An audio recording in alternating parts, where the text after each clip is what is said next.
Lévitique. Entre 8e et 9e livre de la Bible, en tout cas. Donc, nous sommes dans 1 roi. Nous lisons les chapitres. Attendez, je vérifie. J'ai mis en description, je pense que c'est le chapitre 9. Non, 7, 6, 7, 8, 9. 7, 8, 9, 10. 7, 8, 9, 10. Voilà, j'avais écrit ça. Mais je vais le vérifier encore ici. Alors donc, connectez-vous. Je vais retourner la caméra tout à l'heure et puis on va lire. Parce que le plus important, ce n'est pas de voir mon visage. Le plus important, c'est de voir ce que nous lisons. Et moi, je veux habituer aux quelques personnes qui me suivent. Hein, voilà, parce que, mine de rien, il y a au moins 2 ou 3. La Bible dit là où 2 ou 3 sont assemblés, il est là. Donc, depuis que j'ai commencé à faire le programme de la lecture, il y a toujours 2 ou 3 personnes qui me suivent. Et je vais continuer avec ces personnes jusqu'à terminer l'année. Voilà. Et ce qui veut dire que le coronavirus ne va pas nous prendre. Dieu va nous protéger, Dieu sera avec nous. Il ne va pas nous laisser comme ça parce que sa lecture ne sera pas suspendue. Il faut qu'on la lise jusqu'à l'année prochaine. Et je suis sûr d'une chose, d'ici l'année prochaine, le coronavirus ne va plus exister. Voilà, Dieu permettra, il permettra à ce que ça soit derrière nous. Voilà, donc c'est ça, nous lisons aujourd'hui le 75e lecture, le 75e jour, la 75e lecture, et nous sommes dans le 9e livre de la Bible, 1 roi chapitre 7, 8, 9, 10. Et après cela, on va revenir encore écouter une adoration, un chant, et puis on va faire encore une autre lecture parce que hier, on n'a pas pu faire la lecture. Alors je vais donc retourner la caméra. Voilà. Et puis je vais aller dans le livre de Rois. Un roi chapitre 7.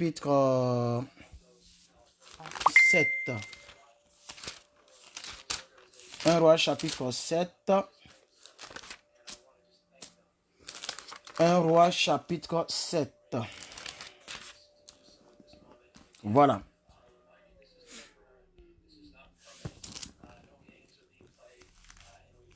Alors, beaucoup m'ont demandé, oh Herman, il faut faire vidéo sur ce qui se passe. J'ai dit non, non, non, non. Je ne rentre pas dans ça. Hein. Voilà. Qui a tué qui est mort, qui est quoi. En tout cas, on a un seul juge. Il nous attend là-bas. Tout ce qu'on peut dire, en tout cas, condoléances. Et puis c'est bouclé. Le reste là, c'est Dieu maintenant qui cherche. Parce qu'on va faire vidéo, on va pas faire vidéo, on ne saura pas comment elle est partie en vérité. On va faire vidéo, on va pas faire vidéo, elle va même pas revenir en vie. Donc pourquoi ne pas lire la Bible? Donc j'ai laissé à faire de tout ça là. Alors nous sommes dans le palais de Salomon. Dieu a béni Salomon. Salomon est le fils de David. Voilà, l'héritier de David si vous voulez.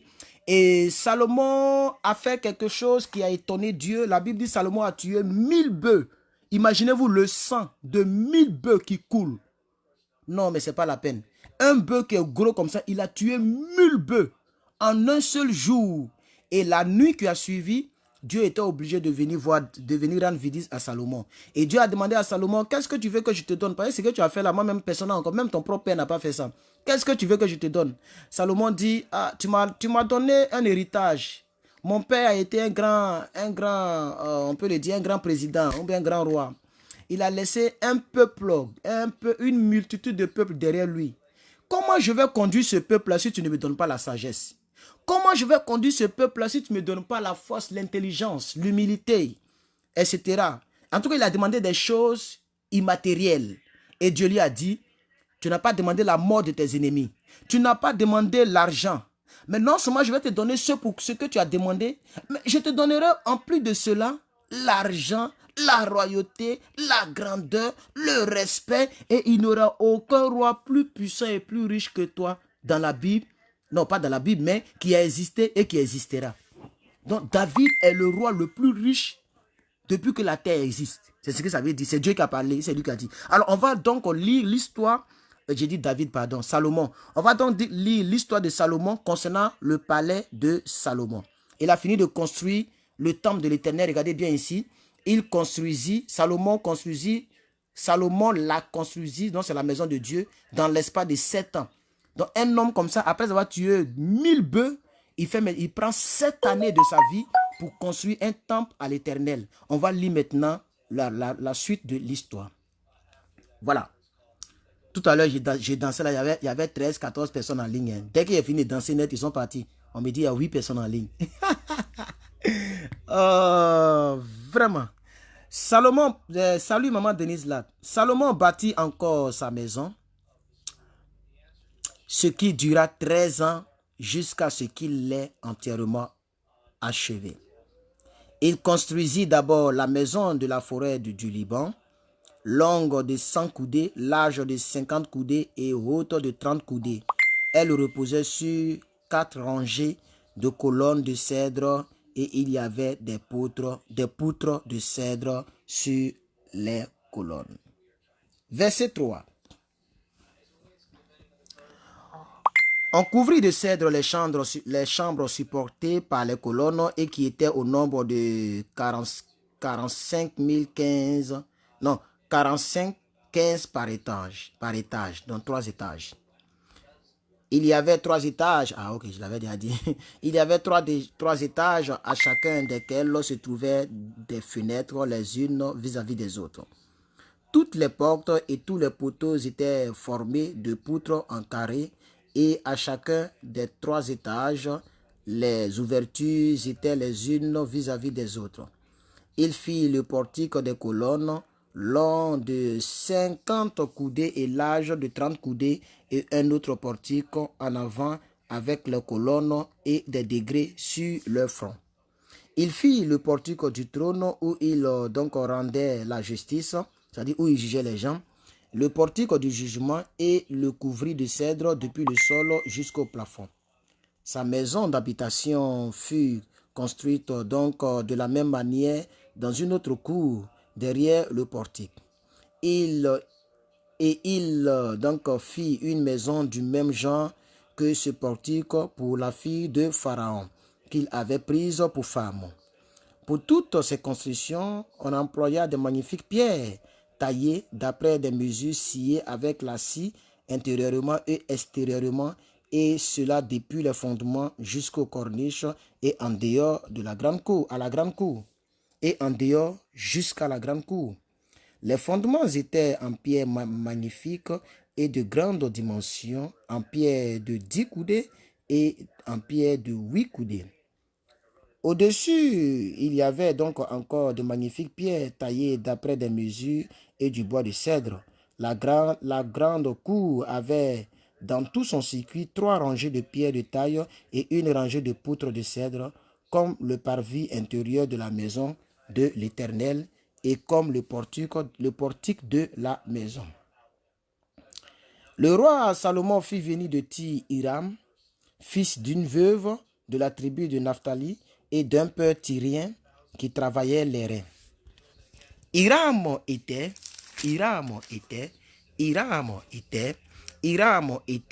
rempli de sagesse, d'intelligence et de savoir pour faire toutes sortes d'ouvrages des reins. Il arriva près du roi Salomon et il exécuta ses ouvrages. Il fit les 2 colonnes des reins. La première avait 18 coudées de hauteur et un fil de 12 coudées mesurait la circonférence de la seconde. Attendez, je vais enlever les notifications. Les gens m'écrivent un peu partout là. Voilà, j'aime ce silence, parce que vraiment, j'aime pas les petits bruits là. Voilà, dans la circonférence de la seconde. Il fondait 2 chapiteaux d'airain pour mettre sur les sommets des colonnes. Le premier avait 5 coudées de hauteur et le second avait 5 coudées de hauteur. Il fit des treillis en forme de réseau des festons façonnés en chaînettes pour les hôpitaux qui étaient sur le sommet des colonnes, 7 pour le premier chapiteau et 7 pour le second chapiteau. Et il fit 2 rangs de grenades autour de l'un des treillis pour couvrir le chapiteau qui était sur le sommet d'une des colonnes. Il fit de même pour le second chapiteau. Alors, désolé, je vais vérifier quelque chose. Je ne sais pas si j'ai des problèmes de connexion, bien, qu'est-ce qui se passe? Permettez-moi de vérifier quelque chose. Oh, ça passe. Ah, c'est les gens qui sont allés se balader, sinon ça passe. Ok, je pensais qu'il n'y avait pas de connexion. Ok. Les chapiteaux qui étaient sur le sommet des colonnes dans le portique figuraient des lits et avec 4 coudées. Les chapiteaux placés sur les 2 colonnes, ils étaient donc entourés de 200 grenades en haut près du renflement qui était au-delà du treillis. Il y avait aussi 200 grenades rangées autour du second chapiteau. Il dressa les colonnes de la portique du temple, et dressa la colonne de droite et la nomma Jacquin. Puis il dressa la colonne de gauche et la nomma Boaz. Il y avait sur le sommet des colonnes, un travail figurant des lits. Ainsi fut achevé l'ouvrage des colonnes. Il fit la mer de métal fondu. Elle avait donc 10 coudées d'un bord à l'autre, une forme entièrement ronde, 5 coudées de hauteur et une circonférence qui mesurait un cordon de 30 coudées. Des coloquintes, j'ai pensé au nom du médicament à la chloroquine là. Des coloquintes l'entouraient au-dessus de son bord, 10 par coudée, faisant tout le tour de la mer. Les coloquintes disposés sur les 2 rangs étaient donc fondus avec elles en une seule pièce. Elles étaient posées sur 12 bœufs, dont 3 tournés vers le nord et 3 tournés vers l'occident, 3 tournés vers le midi et 3 autres tournés vers l'orient. La mer était sur eux et donc toute la partie postérieure de leur corps était en dedans. Son épaisseur était d'un palme et son bord, semblable au bord d'une coupe, était façonné en fleurs de lis. Elle contenait 2000 battes. Il fit les 2 bases d'airain. Chacune donc avait 4 coudées de longueur et 4 coudées de largeur et 4 coudées de hauteur. Voici en quoi consistaient ces bases. Elles étaient formées de panneaux liés au coin par des montants. Sur les panneaux, nous sommes en train de lire donc la constitution de la maison ou du palais royal de Salomon. Quand il a fini de construire la maison de Dieu d'abord, il a construit maintenant sa propre maison. C'est ce que nous lisons. Dieu d'abord avant toute chose. La Bible dit au commencement était Dieu. Voici en quoi consistaient ces bases. Elles étaient formées donc de panneaux liés au coin par des montants. Sur les panneaux qui étaient entre les montants, il y avait des lions, des bœufs et des chérubins. Et sur les montants au-dessus comme au-dessous des lions et des bœufs, il y avait des ornements qui pendaient en feston. Chaque base avait 4 roues d'airain avec des essieux d'airain et aux 4 angles, aux 4 angles étaient des consoles de métal fondu au-dessous du bassin et au-delà des festons. Le couronnement de la base offrait à l'intérieur une ouverture avec un prolongement d'une coudée vers le haut. Cette ouverture était ronde comme pour les ouvrages de ce genre et elle avait donc une coudée et demie de largeur et s'y trouvaient aussi les sculptures. Les panneaux, donc on dit sculpture, voilà. Les panneaux étaient carrés, non arrondis. Les 4 roues étaient sous les panneaux et les essieux des roues fixées à la base. Chacune avait une coudée et demie de hauteur. Les roues étaient faites comme celles d'un char. Les essieux, les jantes, les raies et les moyaux, tout était de métal fondu. Il y avait aux 4 angles de chaque base 4 consoles d'une même pièce que la base. La partie supérieure de la base se terminait par un cercle de demi-coudée de hauteur et elle avait donc ses appuis et ses panneaux de la même pièce. Il grava sur les plaques des appuis et sur les panneaux des chérubins, des lions et des palmes selon les espaces libres et des guirlandes tout autour. C'est ainsi qu'il fit les 10 bases. Le métal fondu, la mesure et les formes étaient les mêmes pour toutes. Il fit 10 bassins d'airain. Chaque bassin contenait 40 battes. Chaque bassin avait 4 coudées. Chaque bassin était sur l'une des 10 bases. Il plaça 5 bases sur le côté droit de la maison et 5 bases sur le côté gauche de la maison. Et il plaça la mer du côté droit de la maison au sud-est. Hiram fit les cendriers, les pelles et les coupes. Ainsi, Hiram acheva toute l'œuvre que le roi Salomon lui fit faire pour la maison de l'Éternel. 2 colonnes avec les 2 chapiteaux et leurs bourrelettes sur le sommet des colonnes. Les 2 treillis pour couvrir les 2 bourrelettes des chapiteaux sur le sommet des colonnes. Les 400 grenades pour les 2 treillis, 2 rangées de grenades par treillis pour couvrir les 2 bourrelettes des chapiteaux sur le sommet des colonnes. Les 10 bases et les 10 bassins donc sur les bases, la mer et les 12 bœufs sous la mer, les cendriers, les pelles et les coupes. Tous ces ustensiles que le roi Salomon fit faire à Hiram pour la maison de l'Éternel étaient tous des reins polis. Le roi les fit fondre donc dans la plaine du Jourdain dans un sol argileux entre Sukkot et Sartan. Bon, c'est pas Satan, hein, c'est Sartan. Verset 47, le chapitre est un peu loin, voilà, puisque c'est les détails sur le temple de l'Éternel construit par Salomon. Salomon laissa tous ses ustensiles sans vérifier le poids de les reins parce qu'ils étaient en très grande quantité.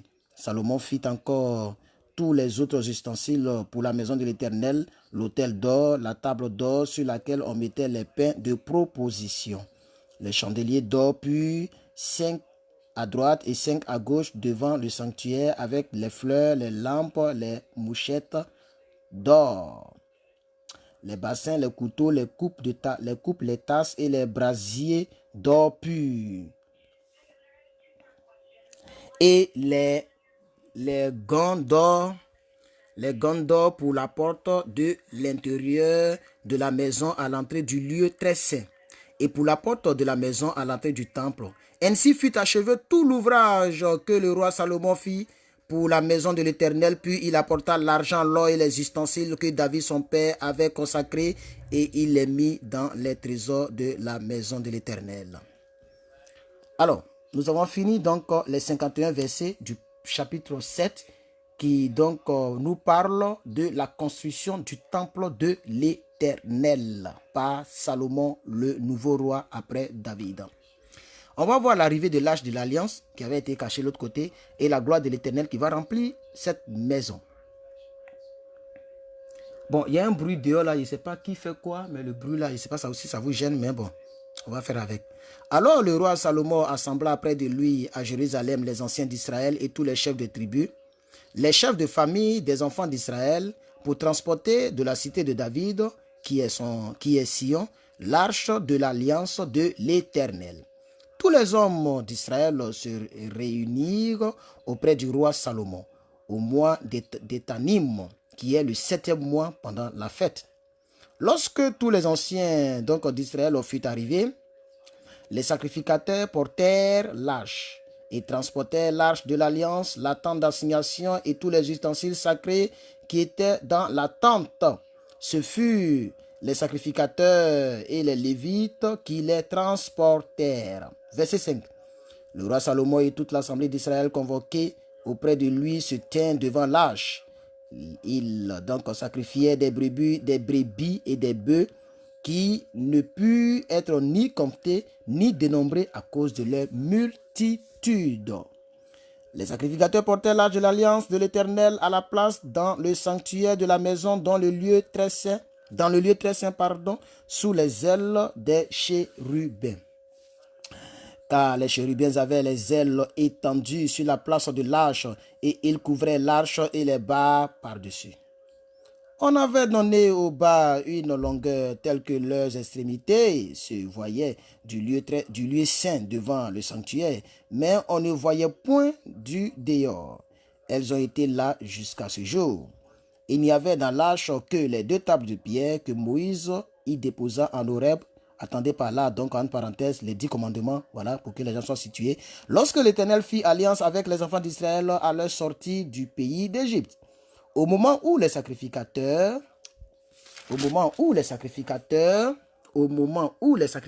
sortaient du lieu saint, la nuée remplit la maison de l'Éternel. Permettez-moi de bien m'asseoir. Désolé, permettez-moi de bien m'asseoir. Verset 12. Alors Salomon dit, l'Éternel veut habiter dans l'obscurité. J'ai bâti une maison qui sera ta demeure, un lieu où tu résideras éternellement. Le roi tourna son visage et bénit toute l'assemblée d'Israël. Et toute l'assemblée d'Israël était debout. debout. Et il dit, béni soit l'Éternel, le Dieu d'Israël, qui a parlé de sa bouche à David mon père et qui accomplit par sa puissance ce qu'il avait déclaré en disant, depuis le jour où j'ai fait sortir d'Égypte mon peuple d'Israël, je n'ai point choisi de ville parmi toutes les tribus d'Israël pour qu'on y bâtisse une maison où réside mon nom. Mais j'ai choisi David pour qu'il règne sur mon nom, sur mon peuple d'Israël.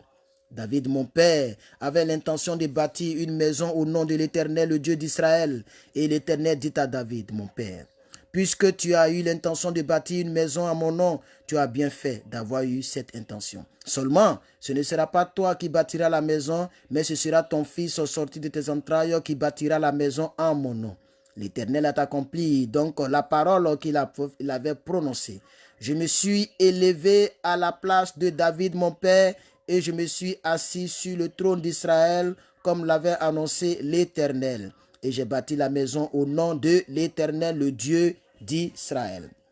J'y ai disposé un lieu pour l'arche où est l'alliance de l'Éternel, l'alliance qu'il a faite donc avec nos pères quand il les fit sortir du pays de l'Égypte. Salomon se plaça devant l'autel de l'Éternel en face de toute l'assemblée d'Israël et il étendit ses mains vers le ciel et il dit, ô Éternel Dieu d'Israël, il n'y a point de Dieu semblable à toi, ni en haut, ni dans les cieux, ni en bas sur la terre. Tu gardes l'alliance et la miséricorde avec tes serviteurs qui marchent en ta présence de tout le cœur. De tout le cœur. C'est très important de retenir ça. Qui marchent en ta présence de tout le cœur. Verset 24. Ainsi tu as tenu parole à ton serviteur David mon père. Et ce que tu as déclaré de ta bouche, tu l'accomplis en ce jour par ta puissance. Maintenant, Éternel, Dieu d'Israël, observe la promesse que tu as faite à David, mon père, en disant, tu ne manqueras jamais devant moi d'un successeur assis sur le trône d'Israël, pourvu que tes fils prennent garde à leur voix et qu'ils marchent en ma présence comme tu as marché en ma présence. Oh, qu'elle s'accomplisse, ça veut dire que cette promesse s'accomplisse. Voilà. Qu'elle s'accomplisse, Dieu d'Israël, la promesse que tu as faite à ton serviteur David, mon père. Mais quoi? Dieu habiterait-il véritablement sur la terre? Voici les cieux et les cieux. C'est quoi ça? Voici les cieux et les cieux des cieux ne peuvent te contenir. Yeah! Non, Salomon a prié là, hein. Ça, c'est fort, ça. Où est mon truc là pour mon marqueur là, mais c'est pas où j'ai mis ça. Ça, il faut marquer ça, hein. Il faut marquer ça. C'est très fort. On peut prendre ça en 2021 pour prêcher. Voilà. Là, c'est mon truc où il garde mes bics. Voilà. Attendez, je vais marquer ça. Parce que ça là, je n'avais pas encore retenu ça. On lit la Bible pour ça aussi. Vous savez même. Voici les cieux et les cieux des cieux ne peuvent te contenir. Combien moins cette maison que je t'ai bâtie. Et là, c'est pour montrer que ce que j'ai fait, ce n'est rien par rapport à ce que tu représentes. Tu es tellement grand. Alors, bien. Alors, Salomon dit, mais quoi? Dieu habiterait-il véritablement sur la terre? Voici les cieux et les cieux des cieux ne peuvent te contenir. Combien moins cette maison que je t'ai bâtie? Autre toutefois, Éternel mon Dieu, sois attentif à la prière de ton serviteur et à sa supplication. Écoute le cri et la prière que t'adresse aujourd'hui ton serviteur. Que tes yeux soient nuit et jour ouverts sur cette maison, sur le lieu dont tu as dit, là sera mon nom. Écoute la prière que ton serviteur fait en ce lieu.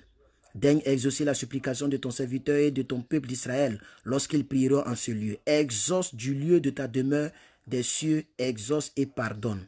Si quelqu'un pêche contre son prochain et qu'on lui impose un serment pour le faire jurer, s'il vient jurer devant ton autel dans cette maison, écoute-le des cieux, agis et juge tes serviteurs. Condamne le coupable, ah oui, et fais retomber sa conduite sur sa tête. Rends justice à l'innocent et traite-le selon son innocence.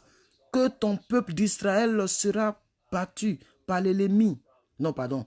Quand ton peuple d'Israël sera battu par l'ennemi pour avoir péché contre toi, s'ils reviennent à toi et rendent gloire en ton nom, s'ils t'adressent des prières et des supplications dans cette maison, exauce-les des cieux, pardonne le péché de ton peuple d'Israël et ramène-les dans le pays que tu as donné à leur père. Quand le ciel sera fermé et qu'il n'y aura point de pluie, à cause de leur péché contre toi, s'ils prient dans ce lieu et rendent gloire à ton nom, et s'ils se détournent de leur péché parce que tu leur aurais châtié, exauce-les des cieux, pardonne le péché de tes serviteurs et de tout ton peuple d'Israël, et à qui tu enseigneras la bonne voie dans laquelle ils doivent marcher. Bien. Et fais venir la pluie sur la terre que tu as donnée en héritage à ton peuple. Nous sommes au verset 37. Quand la famine, la peste, la rouille, la nielle, les sauterelles d'une espèce et d'une autre seront dans le pays, quand l'ennemi assiégera ton peuple dans son pays, dans ses portes, quand il y aura des fléaux ou les maladies quelconques, et rakata brazo grodorobo jegrada. Voilà Corona qui est mentionné ici. Même David a parlé de Corona. David a parlé de Corona.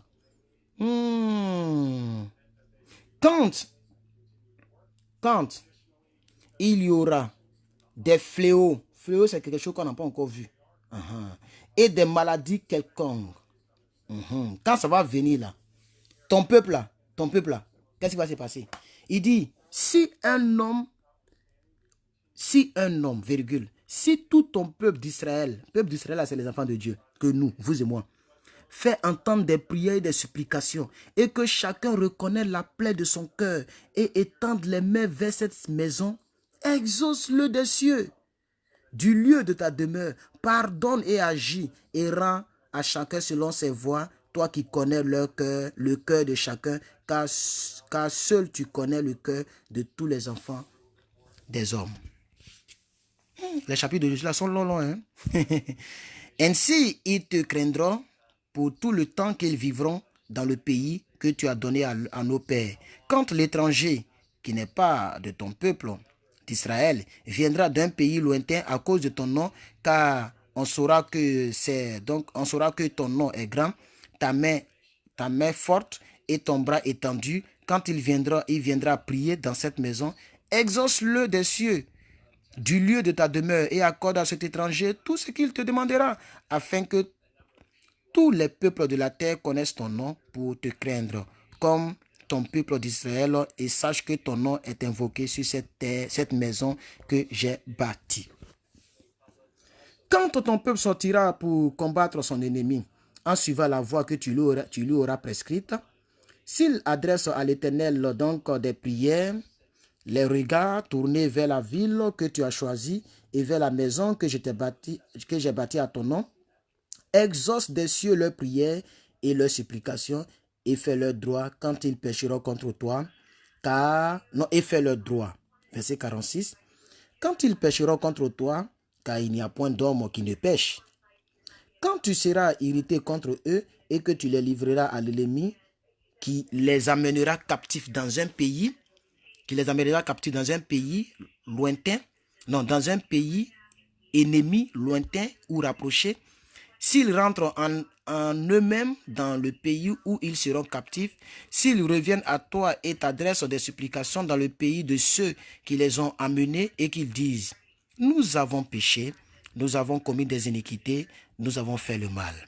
S'ils reviennent à toi de tout leur cœur et de toute leur âme, dans le pays de leurs ennemis, qui les ont amenés captifs, s'ils t'adressent des prières, les regards tournés vers leur pays que tu as donné à leur père, vers la ville que tu as choisie et vers la maison que j'ai bâtie en ton nom, exauce des cieux, du lieu de ta demeure, leurs prières et leurs supplications, et fais leur droit.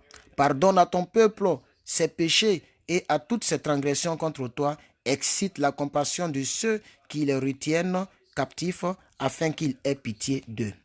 Car ils sont ton peuple et ton héritage, et tu les as fait sortir d'Égypte du milieu d'une fournaise de fer. Que tes yeux soient ouverts sur la supplication de ton serviteur et sur la supplication de ton peuple d'Israël, et donc pour les exaucer en tout ce qu'ils te demanderont. car tu les as séparés de tous les autres peuples de la terre pour en faire ton héritage, comme tu l'as déclaré par Moïse, ton serviteur, quand tu fis sortir d'Égypte, nos pères, Seigneur éternel. Alors, ça, c'est la prière que nous venons de lire, du verset 1 au verset 53. La longue prière de Salomon. On va lire maintenant la bénédiction de Salomon, toujours dans le même chapitre. Lorsque Salomon eut achevé d'adresser à l'Éternel toute cette prière et toute cette supplication, il se leva de devant l'autel de l'Éternel où il était agenouillé, les mains étendues vers le ciel. Debout, il bénit à haute voix toute l'assemblée d'Israël. Béni soit l'Éternel qui a donné le repos à son peuple d'Israël selon toutes ses promesses. De toutes les bonnes paroles qu'il avait prononcées par Moïse, son serviteur, aucun n'est resté sans effet. Que l'Éternel, notre Dieu, soit avec nous, comme il a été avec nos pères, qu'il ne nous abandonne point et qu'il ne nous délaisse point.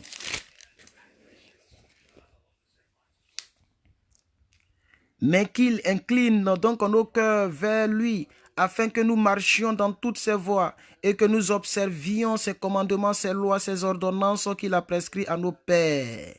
Que ces paroles, objet de mes supplications devant l'Éternel, soient jour et nuit présentes à l'Éternel, notre Dieu, et qu'il fasse en tout temps droit à son serviteur et à son peuple. Afin que tous les peuples de la terre reconnaissent que l'Éternel est Dieu et qu'il n'y en a point d'autre. Que votre cœur soit tout à l'Éternel, notre Dieu, comme il est aujourd'hui, pour suivre ses lois et pour observer ses commandements. Maintenant, après donc les bénédictions, l'homme de Dieu va se réjouir et il va faire donc quelques sacrifices. On y va. Le roi et tout le peuple avec lui offrirent des sacrifices devant l'Éternel. Salomon immola 22 000 bœufs. Wobrou! Seigneur Jésus, Salomon, non, c'est pas vrai. Hein? Il a tué 1000 bœufs. Dieu est venu dans son songe et Dieu lui a donné toute cette connaissance. Après avoir construit le temple de Dieu, regardez le nombre de bœufs qu'il a tués. 22 000 bœufs et 100 000 brebis pour le sacrifice d'action de grâce qu'il offrit à l'Éternel. Mais quand on nous dit de donner 10 $ dans la corbeille, on est là, on parle jusqu'à... Et puis on veut que Dieu fasse des miracles dans nos vies. Ok, c'est la lecture de la Bible. Ainsi, le roi et tous les enfants d'Israël firent la dédicace de la maison de l'Éternel. En ce jour, le roi consacra le milieu du parvis qui est devant la maison de l'Éternel, car il offrit là les holocaustes, les offrandes et les graisses des sacrifices d'action de grâce. Parce que donc l'autel des reins qui est devant l'Éternel était trop petit pour contenir les holocaustes, les offrandes et les graisses des sacrifices d'action de grâce. Verset 65.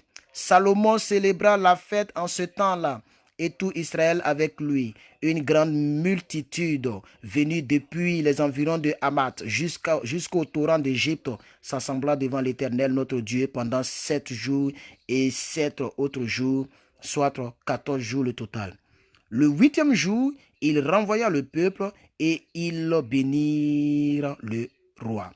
Ils s'en allaient dans leur tente, joyeux et le cœur content.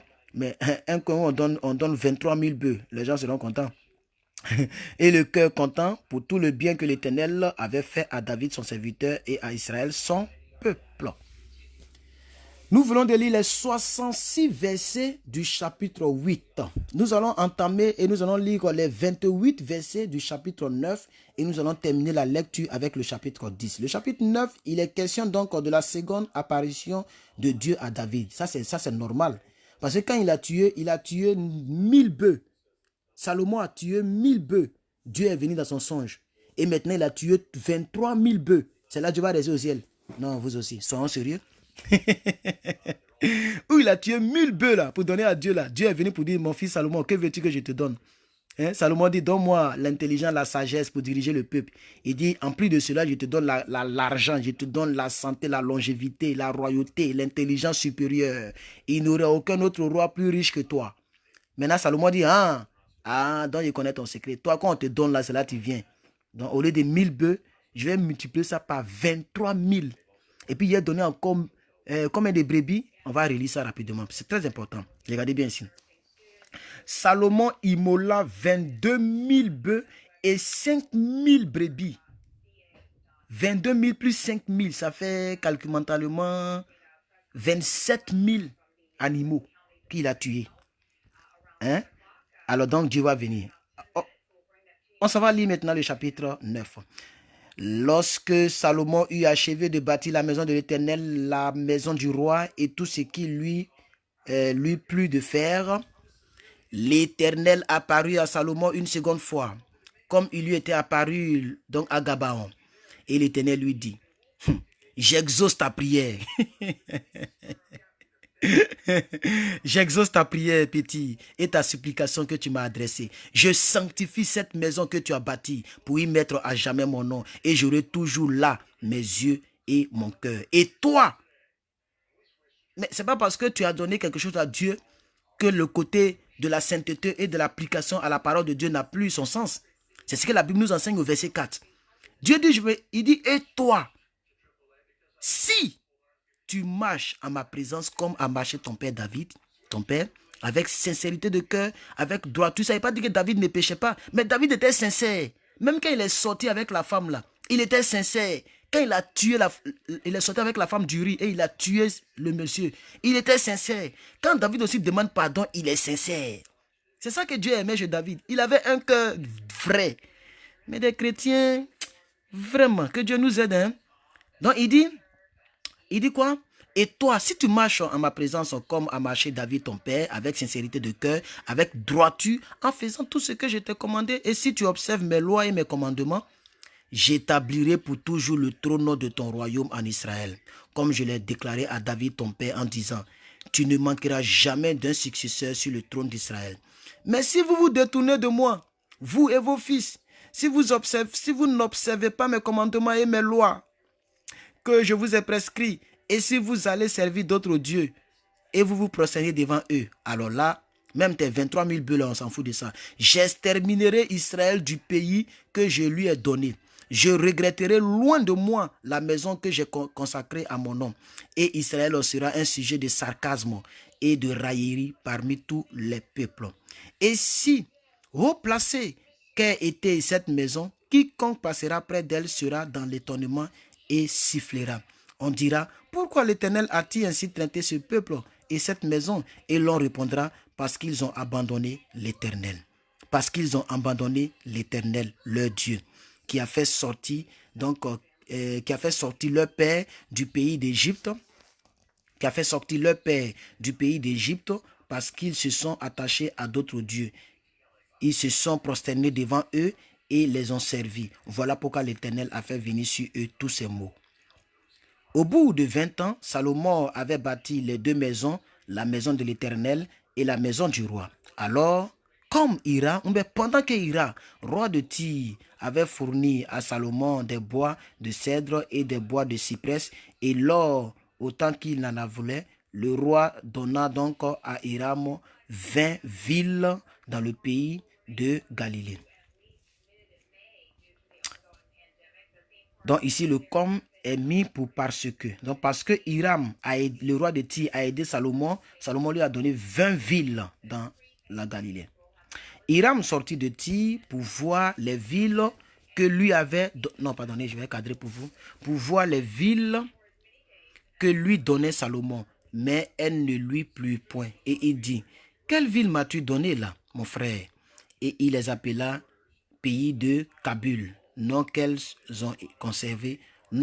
nom qu'elles ont conservé jusqu'à ce jour. Hiram avait envoyé au roi 120 talents d'or. Il était riche aussi, ce gars-là. Alors, on va voir maintenant les travaux et d'autres réalisations et d'autres travaux du roi Salomon. Toujours le chapitre 9. Voici ce qui concerne les hommes de corvée que le roi Salomon pour bâtir la maison de l'Éternel et sa propre maison. Milo et le mur de Jérusalem, Assor, désolé, j'ai bien cadré pour vous, Megiddo et Gézer. Pharaon, roi d'Égypte, était venu s'emparer de Gézer, l'avait incendié et il avait tué les Cananéens qui habitaient toute la ville. Puis, il l'avait donné pour dot à sa fille, femme de Salomon. Et Salomon bâtit Gézer, Beth-Horon, la basse, Balat et Tadmor au désert dans le pays. Toutes les villes servant de magasins et servant de magasin et lui appartenant, les villes pour les chars, les villes pour la cavalerie, et tout ce qu'il plut à Salomon de bâtir à Jérusalem, au Liban et dans tout le pays dont il était le souverain. Tout le peuple qui était resté des Amoriens, des Essiens, des Pélésiens, des Éviens, des Jébusiens ne faisait point partie des enfants d'Israël. Leurs descendants qui étaient restés après eux dans le pays et que les enfants d'Israël n'avaient pu dévouer par interdit, Salomon les leva comme esclaves de corvée, ce qu'ils ont été jusqu'à ce jour. Mais Salomon n'employa point comme esclaves les enfants d'Israël, car ils étaient des hommes de guerre, ses serviteurs, ses chefs, ses officiers, les commandants de ses chars et de sa cavalerie. Les chefs proposés par Salomon sur les travaux étaient donc au nombre de 550 chargés de surveiller les ouvriers. La fille de Pharaon donc monta de la cité de David dans sa maison que Salomon lui avait construite. Ce fut alors qu'il bâtit Milo. Salomon offrit 3 fois dans l'année des holocaustes et des sacrifices d'action de grâce sur l'autel qu'il avait bâti à l'Éternel, et il brûla des parfums sur celui qui était devant l'Éternel, et il acheva la maison. Le roi Salomon construisit des navires à Etzon-Guéber, près d'Élot, sur les bords de la mer Rouge, dans le pays d'Édom. Et Hiram envoya sur ses navires auprès des serviteurs de Salomon ses propres serviteurs, des matelots connaissant la mer. Ils allaient à Ophir et ils y prirent de l'or 420 talents qu'ils apportaient au roi Salomon. Alors nous allons donc lire le chapitre 10 qui nous donne à peu près 29 versets. Et c'est avec ce chapitre-là que nous allons clore ou terminer cette magnifique lecture de l'histoire du roi Salomon. On va voir maintenant la visite d'une reine qu'on appelait la reine de Séba. La reine de Séba a pris la renommée que possédait Salomon à la gloire de l'Éternel, et elle vint pour l'éprouver par des énigmes. Elle arriva à Jérusalem avec une suite fort nombreuse et avec des chameaux portant des aromates de l'or en très grande quantité et des pierres précieuses. Elle se rendit auprès de Salomon et elle lui dit tout ce qu'elle avait dans le cœur. Salomon répondit à toutes ces questions et il n'y a eu rien que le roi ne sache lui expliquer. Donc, elle était venue pour faire quoi? Pour l'éprouver. Donc, elle a préparé des questions pièges pour voir vraiment sur cet homme-là. On dit que Dieu l'utilise, qu'il est sage. Est-ce qu'il peut m'expliquer tout ce que je vais lui demander? Mais la Bible dit ici clairement, regardez bien, et il n'y eut rien que le roi donc on ne sache lui expliquer. La reine de Séba vit toute la sagesse de Salomon et la maison qu'il avait bâtie et les mets de sa table et la demeure de ses serviteurs et les fonctions et les vêtements de ceux qui le servaient et ses échelons et ses holocaustes qu'il offrait dans la maison de l'Éternel. Elle en eut le souffle coupé. C'est là, va savoir qu'il y a roi et puis il y a roi. Elle dit au roi, c'était donc vrai ce que j'ai appris dans mon pays au sujet de ta position et de ta sagesse. Je ne le croyais pas avant d'être venu et d'avoir vu de mes yeux. Et voici, on ne m'en a pas dit la moitié. Tu as plus de sagesse et plus de prospérité que la renommée ne me l'a fait connaître. Heureux tes gens, heureux tes serviteurs qui sont continuellement devant toi et qui entendent ta sagesse. Béni soit l'Éternel ton Dieu qui t'a accordé la faveur de te placer sur le trône d'Israël, parce que l'Éternel aime à toujours Israël, qui t'a établi roi pour que tu fasses droit et justice. Elle donna au roi 120 talents, dont une très grande quantité d'aromates et des pierres précieuses. Ils vont dire, mais toi-même tu dis que le gars, et puis tu lui donnes encore. Mais c'est la loi de la nature. Il ne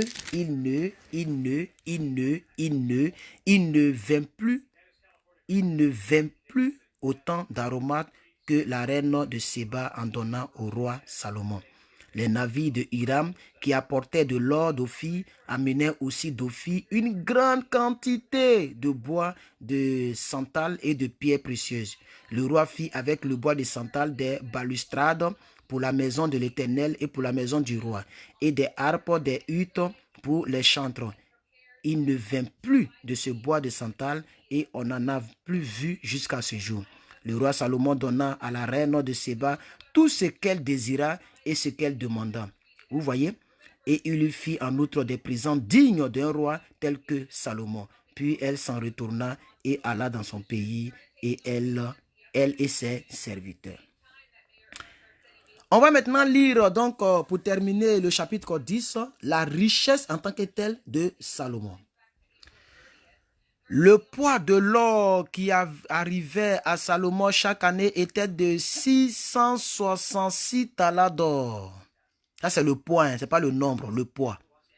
Outre ce qu'il retirait des négociants et du trafic des marchands, donc c'était un businessman, hein, de tous les rois d'Arabie et des gouvernants du pays. Le roi Salomon fit 200 grands boucliers d'or battu, pour chacun desquels il employa 600 cycles d'or, et 300 autres boucliers d'or battu, pour chacun desquels il employa 3 mines d'or, et le roi les mit dans la maison de la forêt du Liban. Le roi fit un grand trône d'ivoire et le couvrit d'or pur. Ce trône avait 6 degrés et la partie supérieure en était arrondie par derrière. Il y avait des barres de chaque côté du siège. 2 lions étaient donc près des bras, et 12 lions sur les 6 degrés de part et d'autre, et il ne s'est rien, c'est ça non? Il ne s'est rien fait de pareil pour aucun autre roi. Verset... j'étais où là? Pour aucun autre royaume, pardon. Alors, verset 21. Toutes les coupes de Salomon étaient donc d'or, et toute la vaisselle de la maison de la forêt du Liban était d'or pur. Rien n'était d'argent. On n'en faisait aucun cas de tout du temps de Salomon, car le roi Salomon avait en mer des navires de Tarsis avec ceux des Hiram. Et tous les 3 ans arrivaient les navires de Tarsis apportant de l'or et de l'argent, de l'ivoire, des singes et des points. Le roi Salomon fut plus grand que tous les rois de la terre par les richesses et par la sagesse. Tout le monde cherchait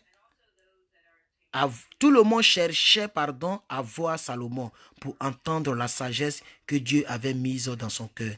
Et chacun apportait son présent, des objets d'argent, des objets d'or, des vêtements, des armes, des aromates, des cheveux, des mules, et il en était ainsi chaque année. Salomon rassembla des chars et de la cavalerie. Il avait 1400 chars et 12 000 cavaliers qu'il plaça dans la ville où il tenait ses chars, et à Jérusalem près de lui. 12 000 cavaliers.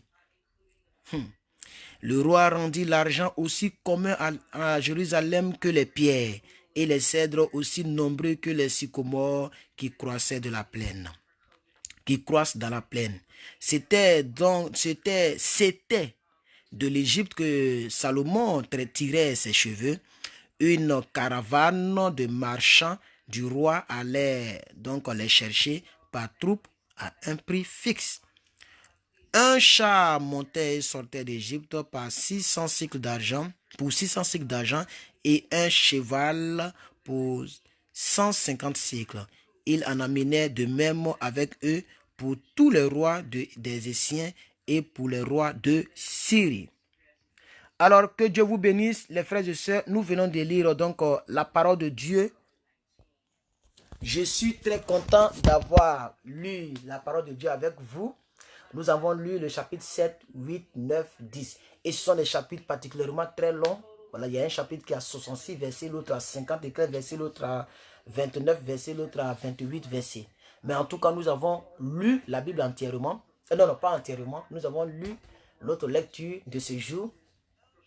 Normalement, on devait faire une deuxième lecture, mais je vais vous la réserver pour demain. Voilà, demain, on fera une deuxième lecture par la grâce de Dieu. On fera 2 lectures par la grâce de Dieu. Que Dieu vous bénisse, que sa grâce soit avec vous. Bonne lecture. Et puis, pour ceux qui donc voudraient écouter une parole, moi-même tout à l'heure, je vais suivre une prédication que j'ai moi-même prêchée. Ça sera une prédication entre 2016, 2017, 2018. Voilà, donc je vais prendre une ancienne de mes prédications, une bonne prédication que je sais que ça va te bénir, que je vais diffuser au travers donc mon système d'équipement qui est là, et vous pourrez suivre ça en direct. Donc si vous n'avez rien à faire et que vous voudriez écouter une prédication de ma part, je viendrai prêcher avec vous. Par l'intelligence que Dieu a donnée aux hommes, hein, je vais rentrer dans le passé et puis je vais prêcher. Je vous donne donc 20 minutes pour cela. Donc si vous n'avez rien à faire dans 20 minutes, essayez de revenir sur ma page et par la grâce de Dieu, vous me verrez en direct en train de parler de la part de Dieu. Que Dieu vous bénisse, que sa grâce soit avec vous. C'est plus que vainqueur, on est ensemble. Et surtout, n'oubliez pas, Jésus est Seigneur. Bye bye.